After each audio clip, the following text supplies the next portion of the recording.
Hello everyone. In this video, I am going to discuss about irrigation and its methods. Introduction. Irrigation is the artificial application of water to the land or soil. It's used to assist in the growing of agricultural crops, maintenance of landscapes, and revegetation of disturbed soils in dry areas and during periods of inadequate rainfall. The next topic is necessity of irrigation. India is basically an agricultural country and all its resources depend on the agricultural output. Water is evidently the most vital element in the plant life. Water is normally supplied to the plants by nature through rains. However, the total rainfall in a particular area may be either insufficient or ill-timed. In order to get the maximum yield, it is essential to supply the optimum quantity of water and to maintain correct timing of water. This is possible only through a systematic irrigation system by collecting water during the periods of excess rainfall and releasing it to the crop as and when it is needed. Thus, the necessity of irrigation can be summarized in the following points. First one is insufficient rainfall. When the total rainfall is less than needed for the crop, artificial supply is necessary. In such a case, irrigation works may be constructed at a place where more water is available and then to convey the water to the area where there is a deficiency of water. Rajasthan Canal is one such example. It conveys water to the arid zones of Rajasthan where the annual rainfall hardly exceeds 100 to 200 mm. Then second one is uneven distribution of rainfall. The rainfall in a particular area may not be uniform over the crop period.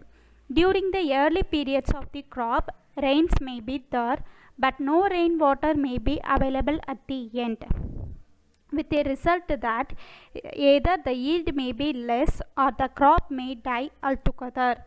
By the collection of water during the excess rainfall period, water may be supplied to the crop during the period when there may be no rainfall.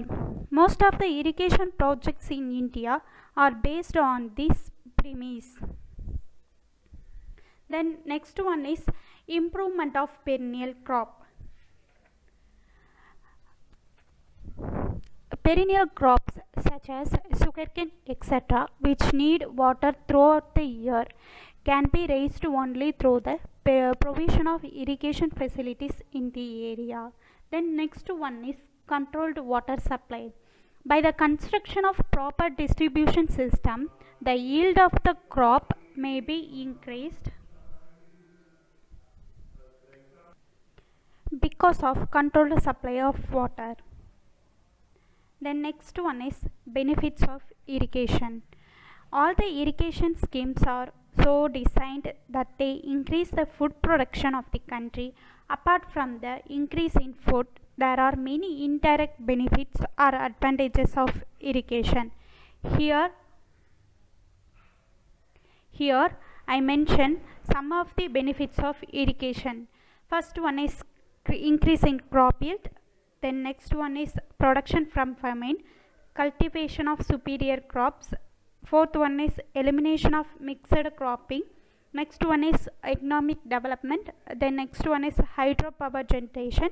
And last one is domestic and industrial water supply. Next topic is effects of irrigation.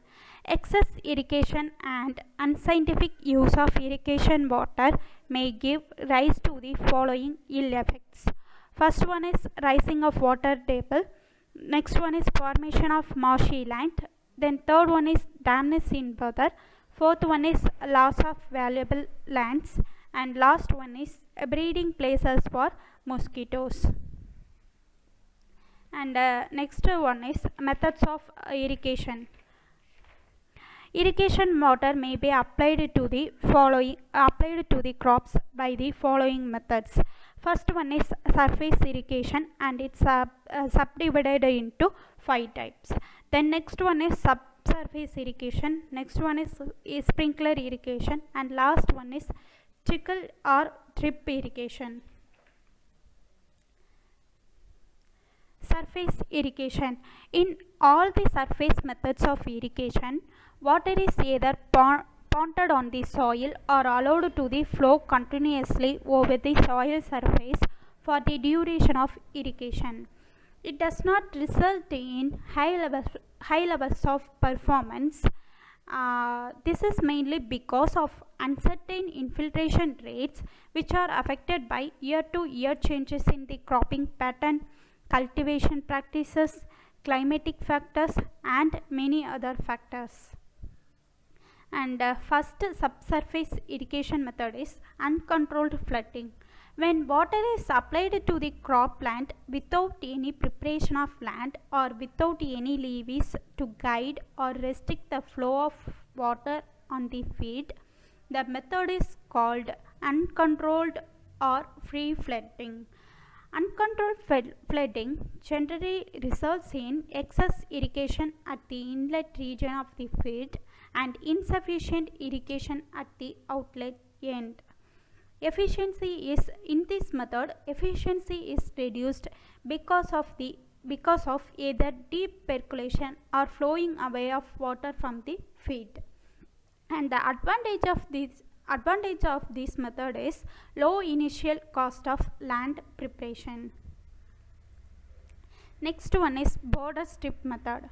Border strip irrigation is a controlled surface flooding method of applying irrigation water, and in this method the farm is divided into a number of strips.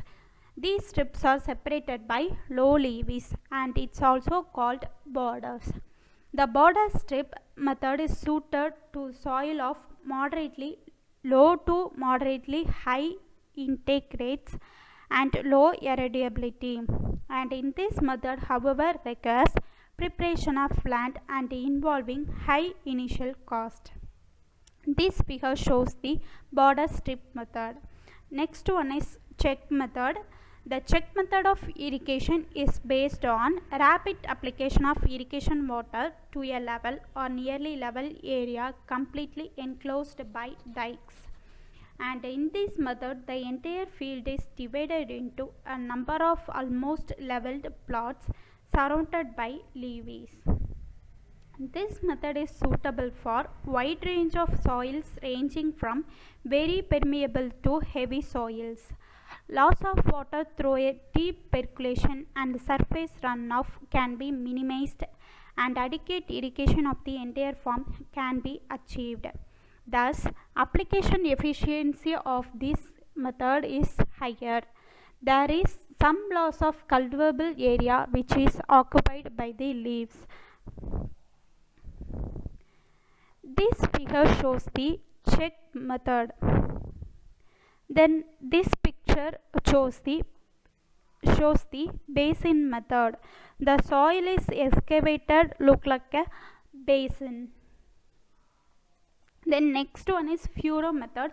An alternative to flooding the entire land surface is to construct small channels along the primary direction of the movement of water and letting the water flow through this channel, which are termed furrows, creases or corrugation.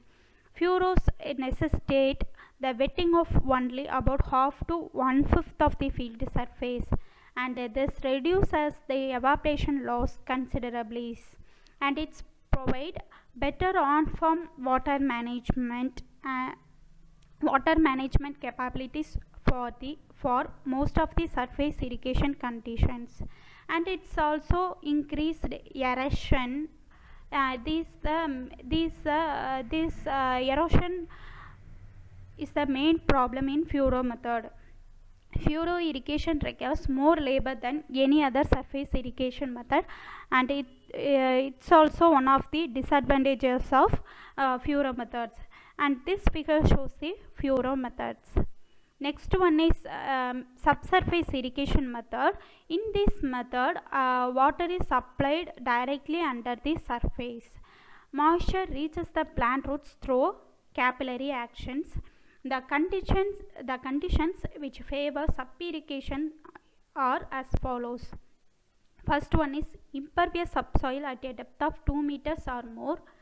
Second one is a very permeable subsoil, a permeable loam or sandy loam surface soil. The next one is uniform topographic conditions and moderate ground slopes. Then next method is sprinkler irrigation. Sprinkling is the method of applying water to the soil surface in the form of spray, which is somewhat similar to rain. Rotating sprinkler head system are commonly used for sprinkler irrigation. Each rotating sprinkler head applies water to a given area, size of which is governed by the nozzle size and the water pressure.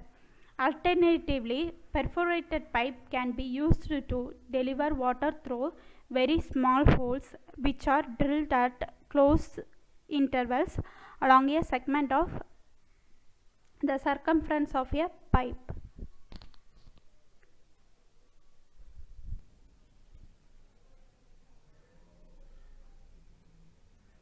Sprinklers have been used on all types of soils on lands of different topography and slopes and for many crops.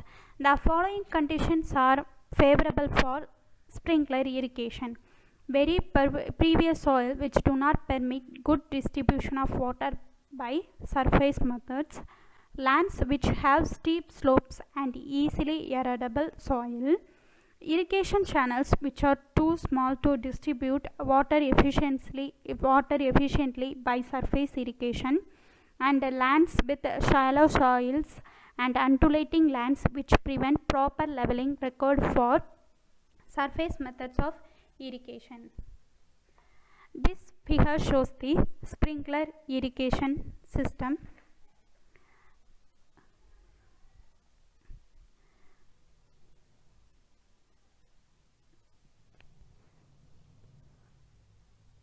And advantages of sprinkler irrigation is low water loss, efficiency up to 80%, saving in fertilizers suitable for any topography, no soil erosion, better seed germination, free aeration of root zone, uniform application of water.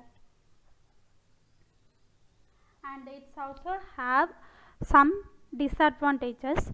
High initial cost, cannot adapted by ordinary farmers, poor application efficiency in windy weather and high temperature, high evaporation losses, water should be free from debris, physical damage to crops by application of high intensity spray.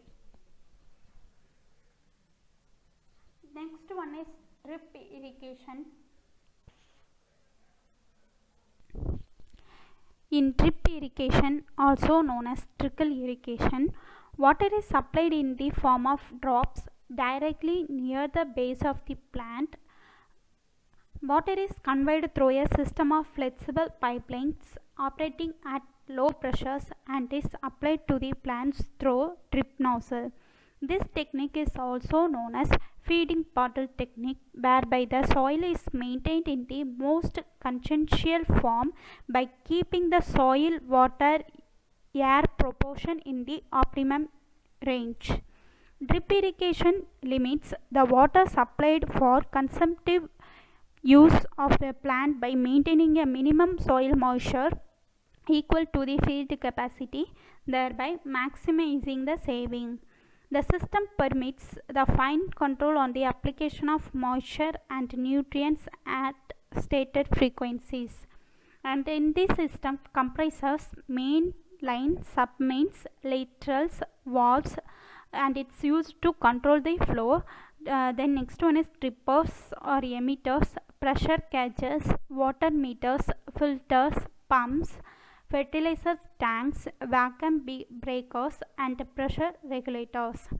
The drippers are designed to supply water at the desired rate, uh, 1 to 10 liters per hour, directly to the soil.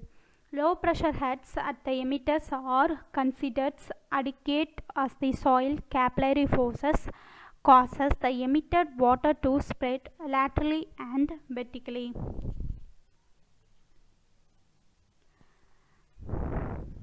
This diagram shows the drip irrigation system. Pump which used to suck the water from the source, and a filter which is used to remove the debris from the water, and it's a pressure control valve to regulate the process, and it's a main line to flow the water, and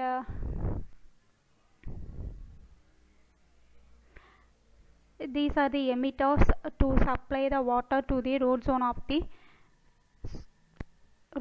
the plant. And advantages of the drip irrigation is low water loss and hence saves water. Second one is enhances plant growth and plant yield. Third one is saves labor and energy. Fourth one is control weed growth. Next one is no soil erosion, and the last one is improves fertilizer application efficiency. And it's also have some disadvantages: high skill in design, installation and subsequent operation, clogging of small conduits and openings in emitters due to sand, clay particles, debris, chemical precipitates, and organic growth. Not suitable for closely planted crops such as wheat and other cereal grains. The next topic is quality of irrigation water.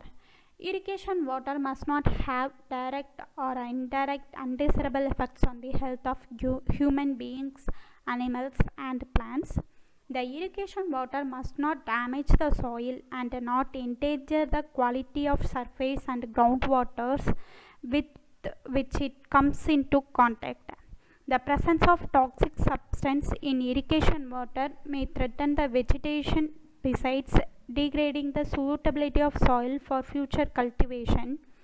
Surface water, groundwater, and suitably treated wastewater are generally used for irrigation purpose.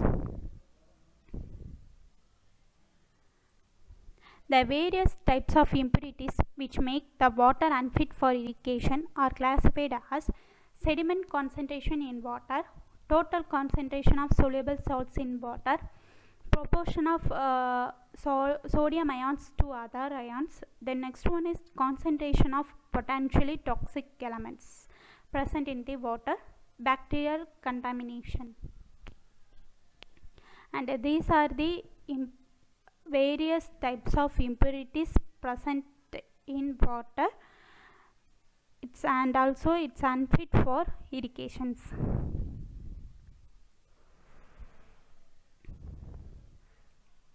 Thank you.